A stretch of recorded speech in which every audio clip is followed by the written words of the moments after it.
All right, welcome. Speaking. How you guys doing?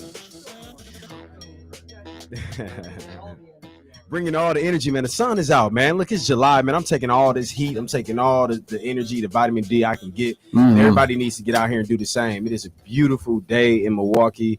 Be Voice Radio, Wisconsin Voices. I'm Bryan Sanders, Community Outreach Organizer for Wisconsin Voices, along with the co-host. Joe Dray, Policy Director for Wisconsin Voices. Joe is just still being established, getting back in the Midwest after all his traveling across. Still making up sleep from the 10,000-mile trek that we Man. Was you eating all beef jerky and trail mix on this trip? I did. I had about. I just had to ask because I know how to do. Yeah, I had a whole bag full of beef jerky. I did. Bro. I can't go without it. Yeah, like, on the trips, man, it's like you got to get the high quality beef jerky and you got to get the high quality trail mix on the trips, like because you know you ain't gonna want to eat real good until you get to your destination. Yeah, and then like me, I have to have that protein. Yeah, like I can't just fill up on carbs and all this other stuff. Like I gotta have protein. So beef jerky, nuts, things like that. It goes really well. Before we introduce y'all, I want to know what's y'all road trip snacks. Sean and Andron, what's y'all road trip snacks? It ain't beef jerky. Sean be pulling up with a whole. Look, you one of the family members that got the whole sandwich and got the whole platters. I had a bunch of boys in the car too, so it wasn't those. Y'all not gonna be arguing over snacks in the back seat. We gonna pull over, get what y'all want. Yeah. And we ride to the next destination. Leave me alone. Yeah, I forgot you had all them dudes. Yeah, it was a lot of hungry cats in the car. What about you, Andrew? Trail mix. Trail mix with the sunflower seeds, though. Oh yeah. And the sesame. I had a little sesame sticks in the joints too. You don't like the sesame sticks? The M&Ms.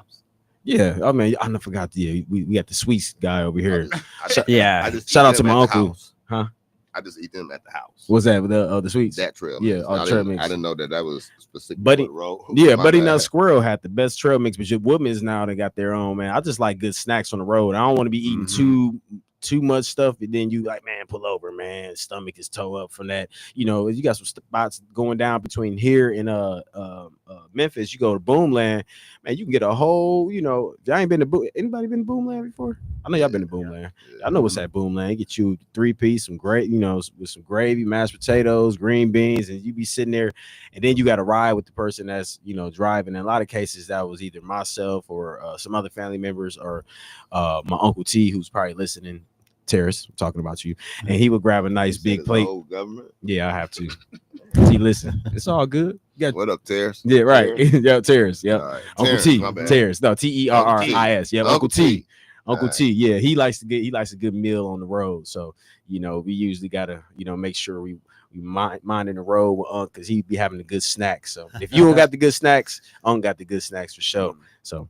But yeah, I just want to know what y'all like to eat while y'all on these road trips. It's road trip season, so it used to be a big thing in my family to go hop on the road, go down to Mississippi, Memphis, and eating all the good snacks.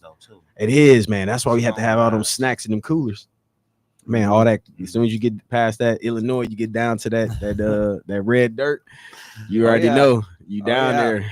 I didn't realize how much you miss that until you get older. I miss it. Yeah, you know what I mean, you think about it now, huh? Yeah. Like as you said, I'm thinking about like those was the times where I got to just be adventurous and just wonder what's coming up next. Right, riding down there and seeing the cows, like that was big for me. Being the city boy, you get down here, and you see black man on cowboy or horses and stuff like that. This for real. This happening down here. Watching my Uncle Levon and other family members down there, like tending to like the pastures. They down there. It was we go to where my granny from is Meridian, or which really is the DeKalb, and it's right outside of Meridian, Mississippi, where Big Crit is from. If you know any rappers that know, or any people I that was know stationed in Meridian. Oh, so yeah. So DeKalb, you know where DeKalb is? That's where my family's from. That small little town right there. They got their own little street name and everything.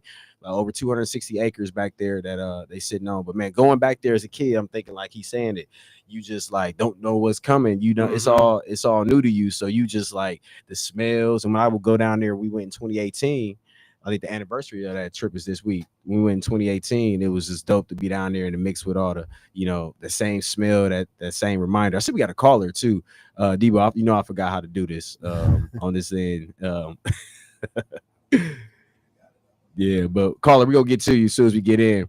So outside of that, I do want to thank y'all for coming. Joe, you said everything's been cool in the political landscape today. It's not cool without spending the whole show digging into some legislation and policy.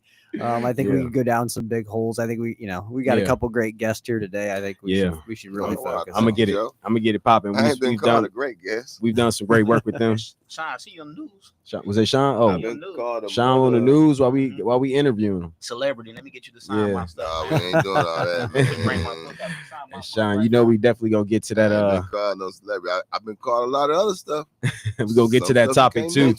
And why you were on the news as well with a mix of just conversations, but we definitely want to make sure we get this strong bio, and I'm just going to introduce you first, Sean, since we are talking to you, but maybe might as well take the call first before we get to the intros. Hey, caller, you on the air, Be a Voice Radio, Wisconsin Voices. Good morning, how you doing?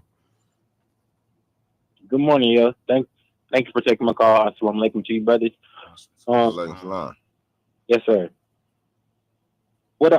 Why I called is because in the previous program people were talking about education, and what I wanted to ask or propose is how important is education, or how vital is it, and is it necessary, and to what level of education does it take? Do you think that can contribute to a successful existence or progressive existence in a society and in the one that we live in?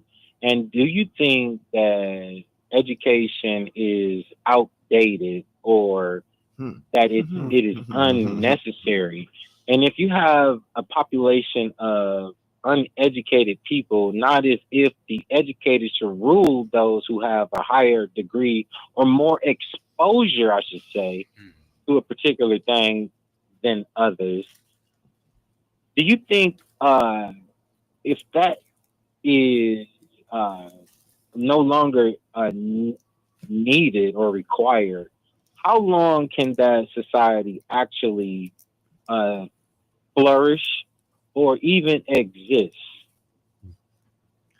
I think do you understand where I'm coming from? You're asking if is it possible for people to have, or should there be? I think he's just talking about, is it necessary to keep learning and necessary to have education? Yes, this is necessary. Exposure is important. I was just the Bible says, seek knowledge from the cradle to the grave. Yeah, of course, and I totally agree with that. And there's a saying that the hand that rocks the cradle rules the world. The mother is the first teacher, and the scripture also says that a wise child is the pride of its father, while a foolish child is the burden or heavy of its mother. Remember the movie Baby Boy? Yeah, that was the case of a situation like that. Think about these things. Yeah, and here's another thing to think about too. Ponder with regard to the ranking of America when it comes to science and mathematics. 26, and 6 plus 2 makes 8, and 8 represents perpetuity, like infinity. Is America in a state of being perpetually dumb? That was. I mean, I could chime in. Go ahead. Joe. If I can, just a fuzz. Go ahead. Yes, education is important. Exposure is important. Yeah. There were a lot of things growing up in a small rural town that I didn't get exposed to until I joined the military and got away from there. Right. In the same way we was talking earlier, you got outside the city and saw something different. It was the same thing for me. I got to go to the city and see something different and be exposed to that. So education and exposure are really important. What I think is we can talk about being flawed is the system itself and how we educate. Yeah. The standardized testings, trying to fit every kid into one box. Is that the best way to learn? Those are the questions I think that need to be asked. And again, we've talked about this before, Brian, about technical schools, trade schools, things that other options for kids other than going to college, being burdened with $300,000 worth of debt upon graduation, or trying to go find a job without an education or any skills, it kind of offers that avenue. So yeah, education is important. I just think we need to reform it. We need to change the system. Yeah, I agree. Yeah, I definitely think that everybody should get the opportunity, especially the young kids in the communities where I'm from and the communities that's connected to where I'm from. They should definitely get the opportunities more to have these exposures so they'll know what programs or careers they want to go into. That's why I had the opportunity and what I kind of knew what I was interested in at a young age because of different programs I took, electives I took when I was in high school, or little stuff I signed up to when I was, young. Like, okay, this is cool. I like graphics. I like pictures and stuff like that. All right, if this ain't a hobby, if this ain't a place to get money, I could turn it into a hobby, which can lead into, bringing some, circling back around. So you never know how these little opportunities and things that you do, taking them little random, my counselor signed me up for like AP speech, I didn't know nothing about, he was in there with all the kids. I was in AP everything. He threw me an AP speech because he knew I could speak well. And this, shout out to Mr. Rod. I can't remember his last name, but yeah, he looked out for me, and that helped sharpen my speaking skills, my public speaking skills, and having a teacher that was like, in your face, like that was on point with English and stuff. That was just one space that, being thrown into something I didn't even know I was going to be thrown into, which was going to help me, 15, 20 years later in different spaces. So yeah, I definitely agree. Like you said, the exposure, changing how kids get, what education opportunities they get inside the school and making it accessible, should always be a consistent, not even a battle, but be a consistent movement towards, sharpening our youth and making America better than what it has been towards the education with the Black and brown kids, everybody else in the rural communities, etc. around and don't get the same opportunities. So. Yep, absolutely. Education creates opportunities. I think you just kind of laid it out right there, Brian. The education creates more opportunities. So that, the more skills that you can develop, the more opportunities that are going to become available for you down the road. Absolutely. You may not need that skill for 10 or 15 more years from now, but it's going to come in handy at some point in time. So yeah, I mean, and life should always be a learning, right? I mean, it doesn't matter if you're 85 or 8. Yeah. Continue to learn, continue to educate yourself and gain more skills. I agree. Check this out though. Like this being coming from somebody who wasn't educated, you know what I mean, who didn't know things. I felt inadequate. You know what I mean? Like it messed with my pride going to some places because I didn't know. And I didn't know how to ask questions, and I didn't know what it looks like. So now I'm beating myself up about that. So it becomes more of an emotional thing and becomes more of mental than anything. So we're going to talk about education. Let's talk about how do we give people the enough information and the security so they can ask for what education that they will be able to use in their life. You know what I mean? Like we talking about live experience and life experiences. We talking about that. Give us the security so we can ask for the appropriate education and spaces that we can get the information we need so we can move forward in comparison to talking about, well, you need this. Yeah, I know I might get this college education, but then I got to pay $50,000 for it, where you could have showed me how to lift some stuff on the back of the truck. And it's like, man, I'm going to show you this, and this going to be what it is. You know what I mean? So just put us in a place that we feel comfortable that ain't nobody going to use that when we don't know as something as a weapon against us. You know? That's real too. Not being taken advantage of. All right, y'all. Let's get to these bios before we get off and get to talk about some other stuff. Hey, call in if y'all got any questions. You want to talk to Sean, Andron, Joe. Hey, if you want to talk to Jermaine, Byron in the corner, whoever, call in. All right. So today on Be a Voice Radio, we're joined by powerful leaders and men, both of them. But also, first, we're gonna start off with talking about this man to my right. Who runs deep in the city, not just in programs and policies, but in purpose and people. Sean Moore is a Milwaukee-based community strategist and CEO of the Moore Resource and Strategy Group. We specialize in public safety, violence prevention, and policy compliance. With more than a decade experience on the front lines, Sean has helped shape citywide responses to violence, uplift families impacted by trauma, and push for systems that are truly accountable to the communities they serve.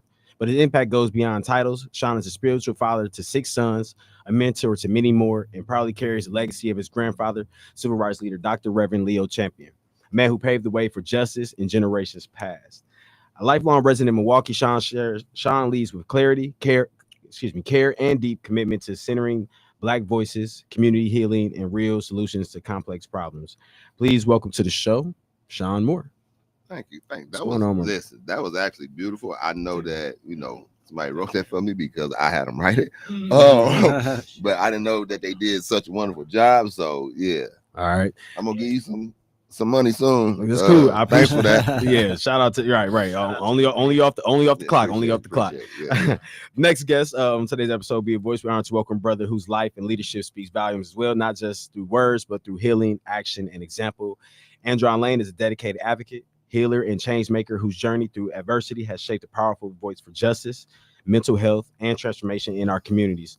Formerly system impacted, Andron turned his life through his lived experiences to creating leadership, creating space, and a culturally rooted space for restorative justice, housing, support, re-entry, and trauma-informed care, especially for Black, Brown, and Indigenous folks navigating systems of harm.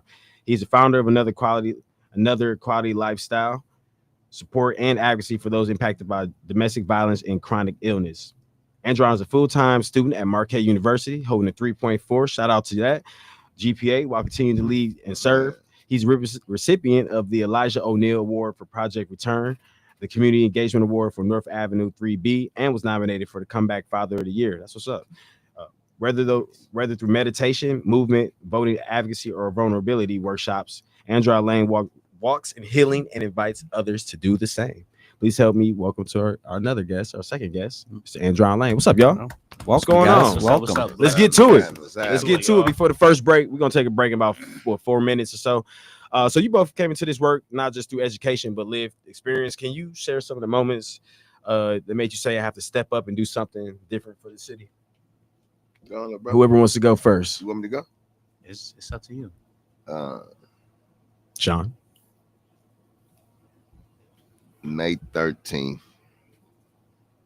2013, 7:30.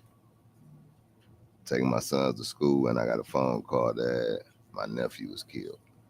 Going to help his friends fight 5 hours prior, and he stayed right next door, and he walked past my house. When normally he would come in and, lay down, play with the dogs, and get on the game. And, I'm from off Capitol. I grew up over here. I'm 2-4 boy, right? Mm-hmm. I mean, I've experienced loss and all that. But that right there, and watching my son, Lil Sean, react. Mm-hmm. I done lost friends and, real close people, but seeing how it affected my son. Mm-hmm. Yeah. Right? Yeah.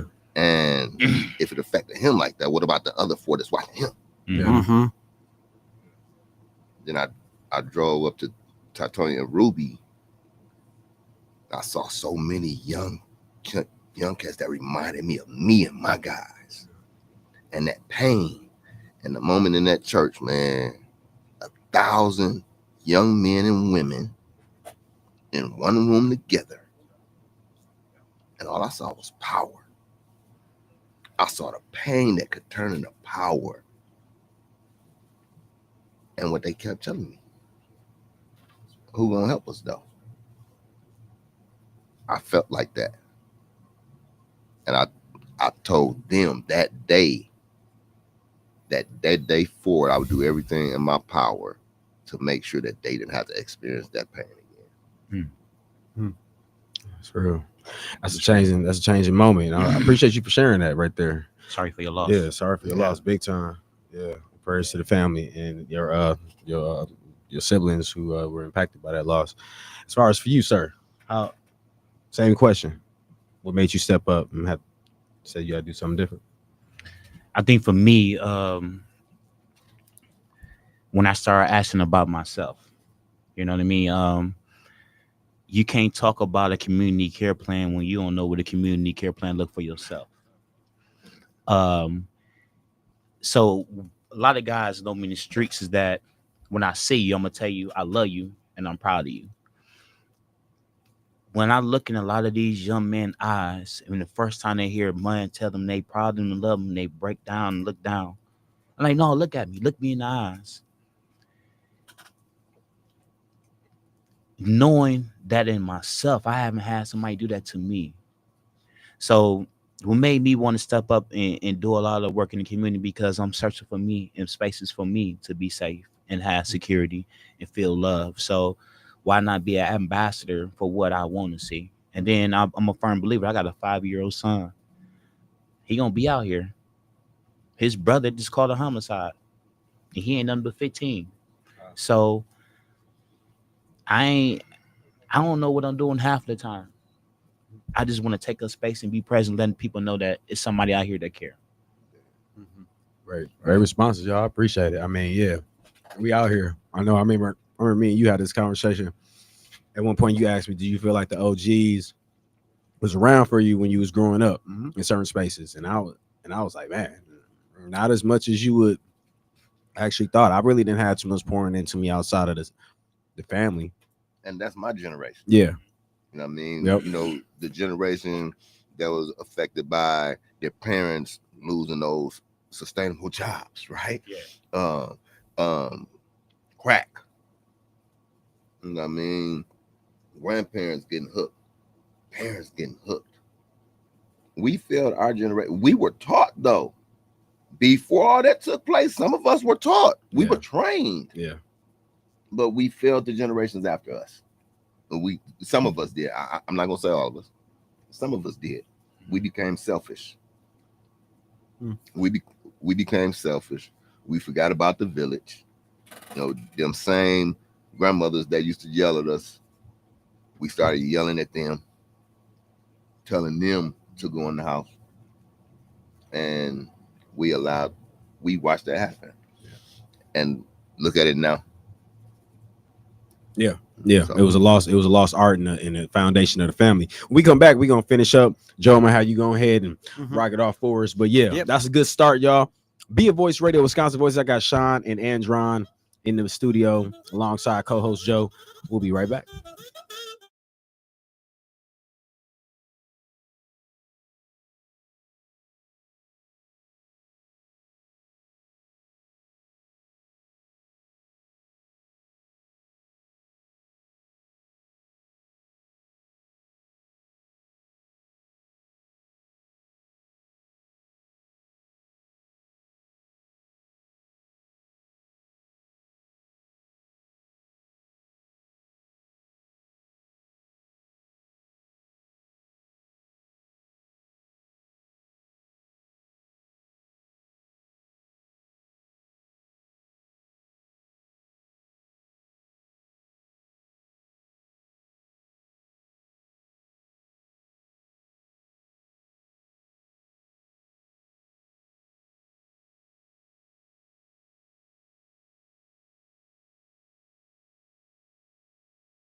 All right, y'all, we back. Via Voice Radio, Wisconsin Voices here with two guests, Andron Lane and Mr. Sean Moore of just the community of Milwaukee, man. We need these folks out here to understand that, look, we got so many people in our city who care deeply, and we want to make sure that everybody knows that, you know, you can reach out or tap in with somebody at this table. Most definitely. And you could definitely get in the mix and learn what's going on in the community from somebody at this table. And if I can't do it, I got great brothers all around me and great people all around me across the city that can, you know, direct me in the right spaces. So again, I not only want to shout out to the ones that's here, but the ones that always looking out and, you know, supporting the community all the time. There's a lot of y'all that will be in the studio that I just can't get a hold of yet, but I got you on my radar. So that being said, it's back to you, Joe. Yeah, man. So my question is, you know, y'all are on the front lines of what's going on here in Milwaukee. You're kind of, you know, you're in the streets, you're talking to the elders, you're talking to the youth. You know, what's the temperature of the city right now? What's kind of been your feel of what's going on at the current time? Either one of you. Emotions, very emotions. I said very emotions, very emotional. This past weekend, I watched a lot of men break down on social media. Man, I've never, man, first time it was too. And I watched a couple friends of mine that really was close to a lot of things break down crying. You know what I mean? And these are dudes that I seen as strong, tough individuals, but the emotions that they had and asking why. There was a lot of whys and let's do better, let's have this, So I said the temperature in the community is that we emotional because for me, I don't think we understand how to deal with loss, how to grieve, but also how to successfully love each other in their own given right. That's just my opinion. Sean, do you have any thoughts? Fire, right? Fire, but I get a lot of confusion. You know, a lot of confusion. Nobody wants to die. Yeah. Even outside of the YNs, as we named them, I didn't know what a YN was until a little while ago. You know, a lot of confusion. You know, I had a conversation with one of my brothers, and he got a program, and he's like, man, when I see him in masks and hoodies, I go the other way.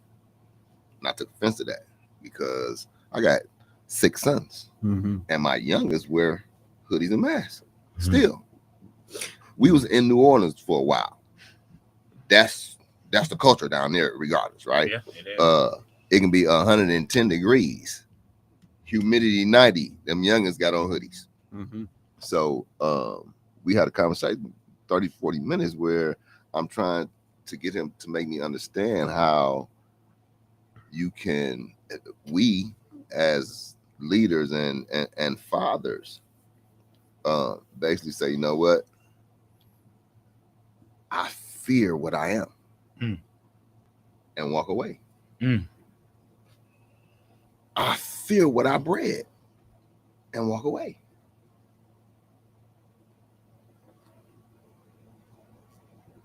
So, yeah, fear, confusion, yeah. So, okay, yeah, it's been a lot of seeing. You know, you see a lot of the people not really, because they're not around the young guys like that. They really don't have the.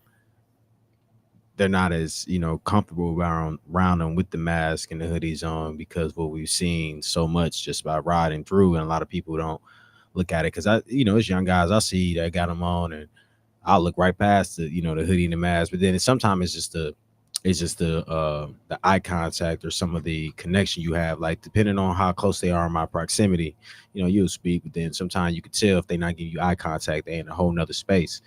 But sometimes they want to reach out and they want to connect with somebody anyway. You know, I was in Pick and Save parking lot. A young guy came up to me. He said he played on the basketball team. He was selling like candy. I don't know if he was just doing it for a hustle or whatever, but you know, he was out there selling candy in the grocery store. I was going to give me some shrimp to make me some coconut shrimp. he was out there, you know, legit hustle. I didn't have any singles on. Well, I did. I gave him one single. I told him keep the candy, but I was like, man, look, you out here just doing this. You ain't even on no bull. You out the way. You know, look, keep doing what you're doing. Don't get, I always try to just leave a individual message to any of them that I see. Like, I don't care if I got him, we walking down the street and he chilling for a second, and, we cross paths, or if they ask me for something. I usually try to get them when they ask me for something. Like, hey, now I'm getting hey, you gotta single and shit, right? He said, welcome to the club. Can I ask a question though? Yeah, go ahead. Is it wrong for him to say that he felt unsafe? No. Yeah, because I was about to ask you that. Yes, that's the route I was getting into. Yes too. And no. Yeah. Good question. Because as men, sometimes we don't have the space to say I'm scared and be okay with it. I understand that. Well, not only that, but to be honest with you, if we're gonna have the honest conversation, we gotta really have an honest conversation. Those masks started from this rapper named Shiesty. Yeah, Pooh. Yeah, Pooh Shiesty. Okay, so everybody know what that stands for. So that's almost like if you walk out of the station, look to your right and see a pit bull standing there with no chain on it, you're gonna go the other way because you know what that pit bull is capable of. Okay. So when you see situations like that and you don't have a relationship with these guys, that's the thing. Yeah, you cannot tell them anything because one, they're not going to listen to you because they don't feel safe in the space around you because they know how they think. We're not talking about a citizen right now, though. Right. We're I know. Talking about somebody that come from this. No, but still, when you come from it, the reason why you're no longer a part of it is because you chose to go different. Yeah. But you choose a path to get back involved. Right, to save lives, right, and you have this program that's targeting at-risk youth. But how they can have you to fear the people that you supposed to save? That's the profile of the person that you're speaking of, correct? Yes. Right. Yeah. Well, for the simple fact, you can still plant a seed and still have fear in your heart, because you can see these young guys out here and say, okay, I know. You see the pistols hanging out and things like that, and you know that they own some dummy time. But because of the fear, you like, well, if I say something to them, then they might turn on me. It might be a whole nother situation. Now, it is a thin line with that because you can plant a little seed, just being nice to them. Hey, young man, how you doing? Yeah. Hey, OG. Yeah, it's 50-50. Hey, man, listen. And it's really with how you approach too, because you can approach a hostile situation and put water on a situation. So for me, every day, I have the choice to walk around with a pail of water or a pail of gasoline. And it's your choice if you take that pail of water to put on a fire or take that gasoline to put on a fire. Yeah. See what I'm saying? That part. So it's like with me, when I see a situation, and I look like them, so it's easy for me to go talk to them because I look like them, even though I don't live that lifestyle anymore. Right. So I'm able to walk into a heated situation with my pail of water, nice to the young man, put the water out on the fire, put the fire out. Now I can have a conversation. Now I can plant that seed like, hey, man, I used to be like you. Hey, man, I almost lost my life. I was almost murdered. But I made it out of it, and now I'm doing this and doing that. So a lot of people that knew me from back in the day, they see me now and they be like, man, bro, like you different. Yeah, because I made it out of that, and I'm not going to put myself back in that situation to operate how I was. Now I'm operating outside of the spectrum instead of inside of the spectrum. Yeah, that's so, right. Which is great, but this specific incident, it had me feeling some kind of way. Because we talk about getting out here on these blocks. Somebody told me I wasn't from the trenches on Facebook. I'm like, okay, well, you know, all right. I had a shovel digging them up, right? So you're right. I might not be from it, but he was creating my peers. I expect better from. Yeah, I expect better from because we help tear the city up. Yeah, we help change Capitol Drive from one of the most desirable places for Black Americans to what it is now, right? We helped tear up Burleigh and Brown Street, and I'm not gonna accept that we can't do better. That there's no hope for us when nobody threw me away. Say that. Just not gonna happen. Say that. No. So, yeah, I agree. Offense is optional. Yeah, that's real. I'm gonna step down a couple. Go down to 5. Sean, in your public safety and strategy work, how do we hold youth accountable without turning them over to systems that break them further? See, we skimmed a whole lot of steps before we talk about accountability. Should we go up? You want to go back up? Well, I'm talking about just that right there. Oh yeah, okay. We need to know their history. We need to know the parents. Did they teach punishment and consequence? Right? Did they teach accountability? Were they disciplined? How were they disciplined? Right? Were they neglected? Were they abused? Because then you have to approach accountability differently, right? First, we got to understand who our audience is, right? And what did they endure? What were they put under? Right? How much pressure can they take right now before they about to implode? Man, not explode, but implode. Yeah. So that's why I told you earlier that question is, that's something I really would have to sit down and ponder about, man. I mean, really think about it, because every person has different trauma, different experiences, right? It can be the exact same thing, but it ain't gonna affect you like it affects him or me or Joe, right? So we have to be willing. And I've said this before to people that work in violence prevention. This is what I talk about when I say meet them where they're at and understand what road you have to travel to get there.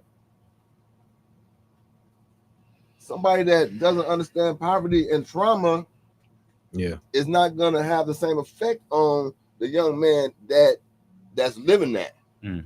Or be able to have full passion and concern as a person that's been there and then got up out of it and came back to help. Yeah, I totally agree. Mr. Joe. Yeah. I mean, I think this could kind of be for both of you and talking about the trust with youth. How do you build that trust back when there's, like you said, there's been so much trauma?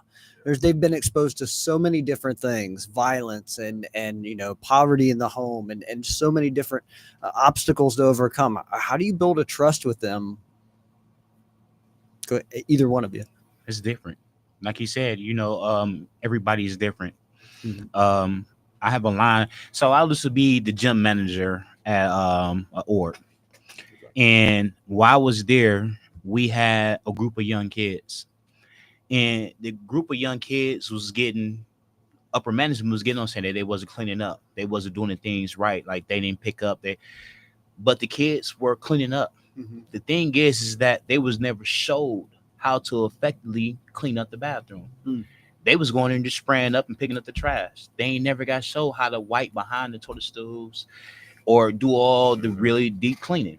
With that being said, is that I watched others jump on their back when they was trying. And when it came to me, I just always tell the kids, excuse my language, I said, until I F up on you, give me a chance. But I always listen to them. I always ask them about themselves. I always ask them, how your day going? To me, asking somebody how you doing, how your day going goes a long way. Some kids ain't got to do it. Some do. We was at it was just a Soul conference. I mean, the Soul Fest down that they had did. Okay.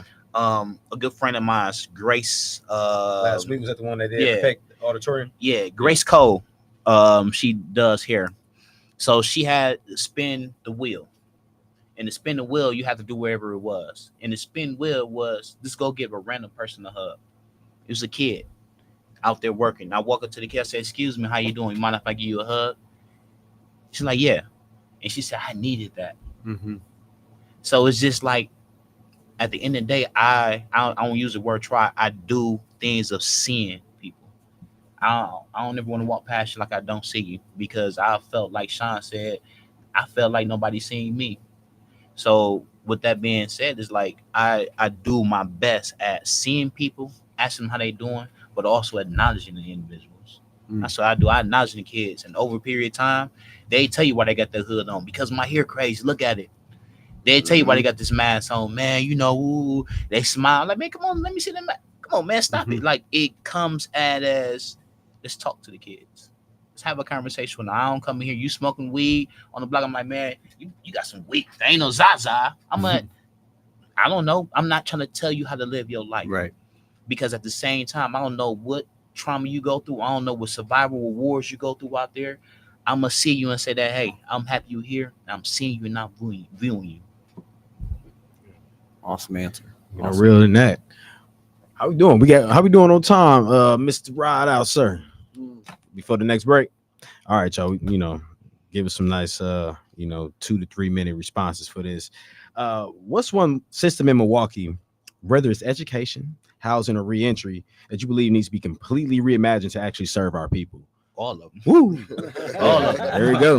Like, I knew. Hey, look, I knew something was about to come from that. How long do we have? Right. All of them, because they all overlap. Yeah. Every system overlap. You know what I mean? I'm in a reentry field. Yep. I talk about that, and I always say that you can't talk about the community not talking about returning citizens. And when we talk about returning citizens, I'm always talking about people that are coming back from prison. Talking about people coming back from war. Sometimes people getting out of anything that it is that you return it back for something. But also, what are we trying to help them recover? We ain't got to think about they was having alcohol and substance abuse. They could have been recovering from suicide. They could have been recovering from a battery. I don't know, a car accident. How do we help them recover that, but also put them in a place that they understand that the community and the systems that we're putting in place right now, they fit in, because we forgetting all about them. We're like, oh, I want my community to look like this, but you got some guys that's coming home 5 years. You got some people coming back from the war in 9 months, and you ain't never thought about what that's gonna look like for them coming back to this. Right. We talking about re-entry. How do we re-entry? How do they re-entry back into a community that forgot about them? Because if we forgetting about the people that's on the streets, we didn't forgot about those who not there and can't pick up the phone. Yeah, that's true. Yeah. Have you?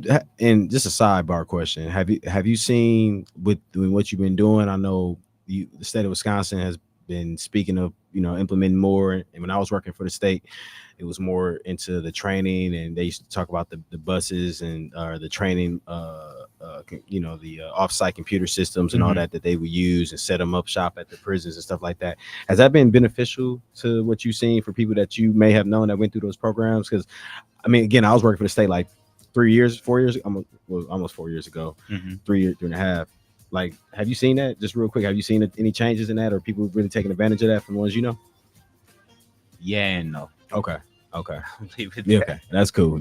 Say no more. I'm gonna go ahead and holler at folks at state, see if it's really doing something. Yeah, we gonna come back. More questions for Sean and Andrew on Be a Voice Radio with Joe and Bryan, Wisconsin Voices. We'll be back.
We'll just before we get back to questions with Sean and Andron, we want to go into the just a few updates, and I do want to shout out Mr. Brad Thurman Jr. for going on and giving me this advertisement.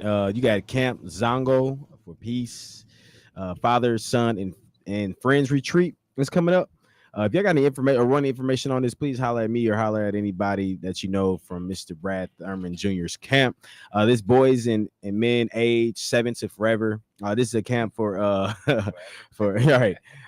It's no fees, free bus, free mosquitoes. I like that. It's August 14th through 17th, 2025 at Penwell County State Park, 2004 Bighorn Drive, Arkdale, Wisconsin.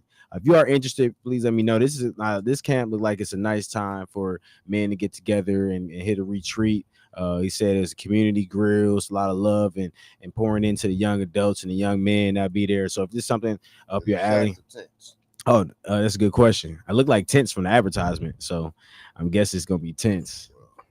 I'm catch me a room on ground. Right, get you a nice little camp. So if y'all interested, again, this the 29th annual camp Zongo Peace Father Son and Friends Retreat. I'll be dropping it in here next couple shows or next couple weeks just to make sure that people know about it. You know, and then if you want information, get in contact with myself at Wisconsin Voices, or you get in contact with Mr. Brad Thurman himself or anybody else that's just connected to him. What do you have real quick before we get back to the questions? Okay. So we have a few events coming up. So today we have our walk, walk it like you talk it. This event is gonna be our second one. We want to do it every week. So me and brother Gant Turner, Sean Muhammad, we having a conversation. We getting brothers to come out and have a walk with us, to walk through the neighborhoods. One of the things that we've been saying is like, let's walk the block instead of walking the track with you. So come out, come share some conversation, come find some peace. We got another event, Get Out the Mud. That's by brother Ambrose and Mike Taylor. They do this at the King Center. I have some flyers we're gonna put up on board for you. Then I have another group, Focus.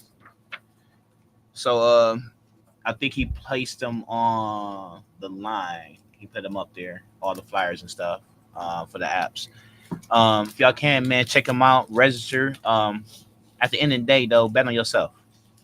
If you find something in here that you think that might look good and might sound good, why not try it? Because at the end of the day, you betting on you to find whatever looks right for you. So yes, I agree with that. And we always talk about that too. There's something in the community that's gonna fit into something that you care about, a passion for. Hey, you want to find a way to get back into the bike gang, riding bikes. We got somebody in here who's connected to people riding bikes. If you want to figure out how you can get back to the young ladies in the community, we got connections to that too. Hey, if you want to figure out how to give back and help in you know, in elderly spaces or veteran spaces, or you know, more in civic engagement, you want to you're in a space now, and that's the blessing of this evolution of Milwaukee leaders. We got so many great people on so many different platforms and spaces and fronts to support. So again, thank y'all, and thank you for showing that. And you know, if you're interested in any of these, from the camp to the Black Man Build and Grinding to Glory's event to any of the other events that Andron was talking about, the Get It Out the Mud event, any of these Focus event, please get in contact with myself, get in contact with Andron, Joe, whoever, or 129, or excuse me, 860, and we'll get back to you. All right, so I think it's back on you. So yeah, just real quick as we wrap up the show here, just wanted to ask both of you, what's been the biggest challenge that you guys have faced in the work that you're doing out there? Whoa. Go ahead, King. I'm gonna say us. You know, the people that say they want to see change, and then when you get people offering solutions, you either knock that down, or you say, man, that ain't gonna work. You know, like LePro said, you got to bet on you. Mm-hmm. You got to believe in you, right? You got to believe in the person that took the time to share those thoughts and those suggestions, right? To share their pain. And I find so often, man, that we become that obstacle that many of us get frustrated with and just give up on. Mm-hmm. Right? It's like that boy that broke the speed of sound. He almost gave up, right? Car about to break after several tries, and that last time he said, you know, hey, no matter what happens, I'm just gonna push through it. Mm-hmm. He thought it was about to tear apart, and all of a sudden everything is just smooth. Mm-hmm. Beautiful, right? You said, you know, hey, let me try. That part. What I got to lose? Mm-hmm. I got a friend. Y'all call him Ed Hennings. Toby. That's my little brother, right? I'm so proud of him, man, because he did not allow anything. Let's go, baby. Nothing to stop him from achieving, stop him from breaking that cycle of poverty. Mm-hmm. Come on, the system that we got to change. Education, that's it. Once we attack that, give people some hope, some self-confidence again, right? I can own that. That could be mine. They won't tear it up. Mm-hmm. Mm-hmm. Give them something to believe in. Yeah. There's broken people out here, man. It don't take a lot to apply some glue. Once it healed, what happened? It's back complete, right? That's strong. Got to help them heal. Yeah. You said, what was the question again? Sometimes you got to force them. Just your biggest challenge that you've seen in your work. My bad. No. I will say how we pour into each other.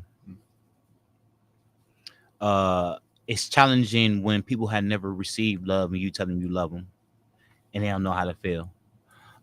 Speaking for myself, like I just over the past few years understood how to be joy, how to be happy. So at 44, it took me to find out at 42.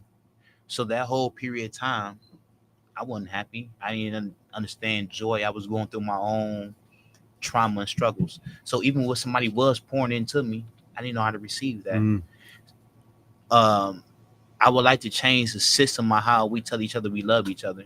I don't want to have to tell a black man I love you and I got to follow up with no homo or no diddy. You know what I mean? Yeah. I want to be able to tell a woman I love her and really know what that looks like from me. And not understand, not seeing in the eyes of what others had told me what it feels like and what it seemed, but really know what that looks like. To become a father for the first time, I didn't know what that felt like. Yeah. Because when I had my son, my father wasn't there to show me. I ain't had like no male role model say, "Hey man, this how you pour into your kid. This how you hold them." So I would like to change the system of how we pour into each other, how we really show genuine love and care to one another. And as you say, meet them where they at. Yeah. Man, not necessarily meet them where they at, man. Appreciate them where they at. Yes, sir. Yeah. You know what I mean? Celebrate them where they at. Yeah. Like, fam, you know, like I come here, I want to tell y'all, I'm proud of y'all. The hell? I'm proud of all of y'all because y'all present and y'all taking up space. Well, also, when you got up today, you bet on you. You might not think you bet on you.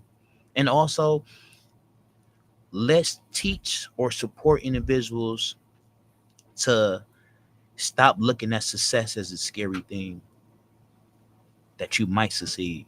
Yeah. Let's support them saying that, man, it's going to feel good. This is what peace feel like. That place where you go to when you go hide out and you just have that's your peace. Let's push you there. Yeah. Thank y'all. I want to, and because I got a plan to do a bigger panel in the future, so I'm gonna have y'all back. You know, yeah, of course. Go ahead. Yeah, please. Quick words. If everybody remove expectations out of their lives, it'll change how you look at everybody in the world. That part. That's real. Well, strong message from both of y'all. God bless both of y'all. I'm looking forward to doing more work in the future. Thanks again for y'all coming. Bryan Sanders, Joe Dray, Be a Voice Radio. We'll be back next week with more interesting topics and guests. Peace.